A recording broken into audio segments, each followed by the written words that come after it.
الذهب النهاردة عدى مستوى ال 4888 دولار للوقية. تقول الناس فرحانة؟ هقول لك دي الحقيقة أكيد. السبب اللي وراها مش حلو خالص. بالنسبة بقى الأمريكان صرفوا أقل وتنرفزوا أكتر، والذهب اتحمس. غريب شوية الكلام ده. إزاي؟ أخبار وحشة لجيب حد تاني ممكن نفسها تبقى أخبار حلوة للذهب. ده اللي هنفهمه سوا مع بعض. وكمان هنعرف مين اللي بيكنز الذهب بمعدل تاريخي من غير ما تحس. الموضوع كله مش بس رقم بيتحرك على الشاشة. أهلا بيك في نبضة جديدة من نبض الذهب. بس قبل ما نبدأ الفيديو بتاعنا ما تنساش تشترك وتفعل زر الجرس وتضغط لايك.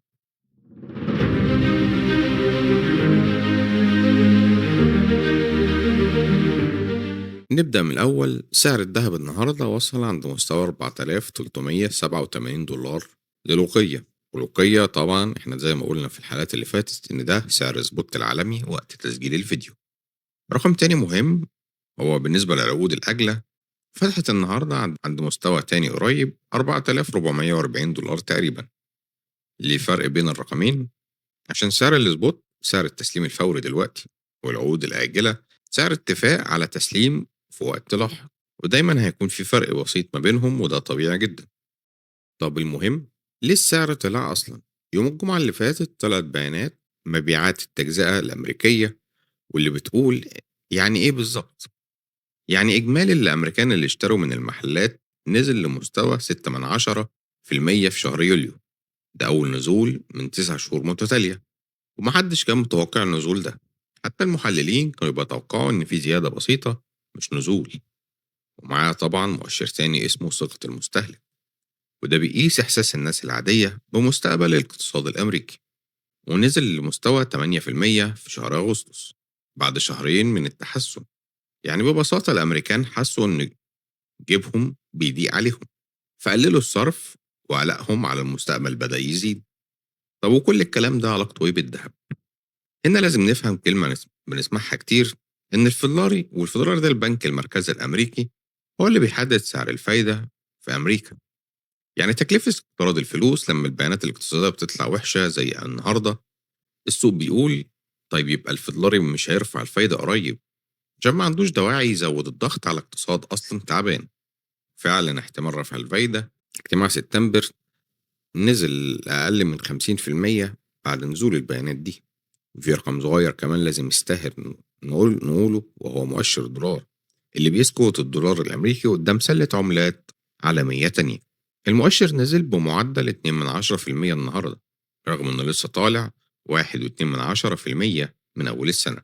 وقاعدة بسيطة تفتكرها إن الذهب مسعر عالميا بالدولار، فلما الدولار بيضعف الذهب بيبقى أرخص نسبيا لأي حد يشتري بعملة تانية، وده بيزود الطلب عليه وبالتالي سعره. طب ليه أصلا بنتكلم عن رفع مش خفض؟ موضوع فعلا غير معتاد. الفدلاري عنده رئيس جديد كيفين ووش، وواضح من كلامه إنه بيميل للتجديد أكتر من التضخم، ومسك الفايدة ثبتها عند نفس المستوى اللي هو 3.5 3.75 في المية.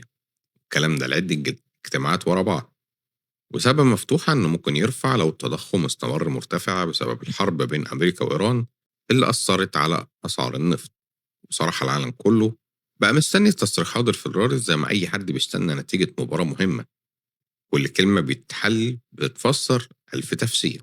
حتى وش نفسه قال إنه مش هيدي أي تلميح مسبق عن قراراته، فبقى كل قاعد يقرأ في الفنجان زي ما بنقول. هنا السؤال الكل بيسأله، طب الفايدة والذهب علاقتهم إيه ببعض؟ الإجابة ببساطة إن الذهب ما عندوش فايدة أو أرباحه سنوية زي ما بتاخدها في حسابك البنكي لما تحط الفلوس أو لما تربط شهادة. فلما الفايدة البنوك بتبقى عالية الناس بتفضل تحط فلوسها في البنك عشان تاخد عليها فايدة، مش تحطها في ذهب ساكت في الدر. ولكن احتمال رفع الفايدة بيقل، الذهب بيبقى خيار أفضل بالمقارنة. عشان كده أي خبر بيقلل احتمال رفع الفايدة غالبا بيرفع سعر الذهب، زي بالظبط اللي حصل النهاردة. دلوقتي بقى خلينا نسيب الذهب شوية ونتكلم عن أختها الصغيرة اللي فجأة بقت هي نجمة السهرة، وهي الفضة. سعر وقية الفضة النهاردة وصل لمستوى 65 دولار حسب بيانات معهد الفضة العالمي وبورصة لندن للمعادن. ده معناه إنها طلعت أكتر من 17% في شهر واحد. تخيلوا معايا لو حد اشترى فضة الشهر اللي فات وصبر شوية، هيبقى دلوقتي واقف على مكسب محترم جدا. بس مين قال إن الرحلة كانت سهلة؟ الفضة من أول السنة لحد دلوقتي لسه واقفة تحت بحوالي 8%، عشان كانت وصلت لرقم تاريخي خيالي في نهاية يناير، أكتر من $121 للوقية. يعني الفضة فعلا زي واحدة جت من حفلة متأخر، مسك الميكروفون وطلع هو نجم السهرة بعد ما الكل كان مركز على الذهب بس. وفي مقياس بيحبه المتخصصين اسمه نسبة الذهب للفضة. شرحه ببساطة هو كم أوقية فضة ممكن تساوي أوقية ذهب واحدة. النهاردة النسبة دي وصلت ل 67 تقريبا، يعني لسه محتاجين 67 أوقية فضة عشان تشتري أوقية واحدة ذهب. في السنين العادية النسبة دي بتكون ما بين 40 ل 60، فده بيقول لنا إن الفضة مقارنة بالذهب لسه رخيصة نسبيا حسب المعايير التاريخية. بس ده مش معناه إنها هتفضل كده، وكلام إحصائي مش توقع لأي حد، والصورة مش كلها ورد. تقرير من جي بي مورجان لفت النظر إن الهند والصين أكبر مستوردين للفضة في العالم، وممكن يقللوا الطلب في الفترة الجاية. شركات زي الألواح الشمسية بدأت تستخدم تكنولوجيا بتوفر فضة أكتر بدل ما تستهلكها زي الأول. يعني الطلب الصناعي على الفضة اللي هو نص قصتها فيه علامات استفهام كتير. دلوقتي هننزل تحت السطح شوية لموضوع ما بيتقالش كتير بس هو مهم على المدى الطويل. البنوك المركزية للدول بتشتري ذهب بمعدل غير مسبوق، زي اللي بيكنز رز أو سكر قبل عيد أو مناسبة مهمة. بس هنا الحكومات هي اللي بتكدس الذهب، وبتكدس دي معناها بتخزن. مجلس الذهب العالمي نشر تقرير في 30 يوليو الماضي بيقول إن البنوك المركزية اشترت صافي 289 طن ذهب في الربع الثاني من 2026 بس. الرقم ده زيادة بمعدل 62% عن نفس الفترة السنة اللي فاتت، وأقوى تاني ربع في تاريخ البيانات كلها. وفي رقم تاني إن في كمية إضافية قدرها 327 طن اشتراها صناديق سيادية جهات حكومية تانية مش بتقدم تقارير رسمية. ولو حابين نتخيل رقم كبير زي 289 طن ذهب، لو جمعناه في مربع واحد بس صافي، هيبقى طول ضلع المربع ده 2 متر ونص، يعني أطول من أي واحد فينا. بس ده تم بس ده اتجمع في 3 شهور بس. ولو حبينا نترجم الكلام ده بالدولار، سعر جرام الذهب النهارده اللي هو هيكون $142. يعني الملوك المركزية ضخت أكتر من 41 مليار دولار في الذهب في ربع سنة بس. وده حسابنا التقديري إحنا، مش رقم رسمي في أي منشور، بس بيديك إحساس بحجم المبلغ. وفي استطلاع لنفس المجلس عمله في شهر يونيو اللي فات، سأل حوالي 67 بنك مركزي حول العالم، ولقوا إن 89% منهم توقعوا إن احتياطي الذهب هيفضل يزيد في ال 12 شهر الجايين. التوقع للسنة كلها إن البنوك المركزية هتشتري بمعدل 850 طن في 2026، قريب جدا من 863 طن اللي اشتروهم في السنة اللي فاتت 2025.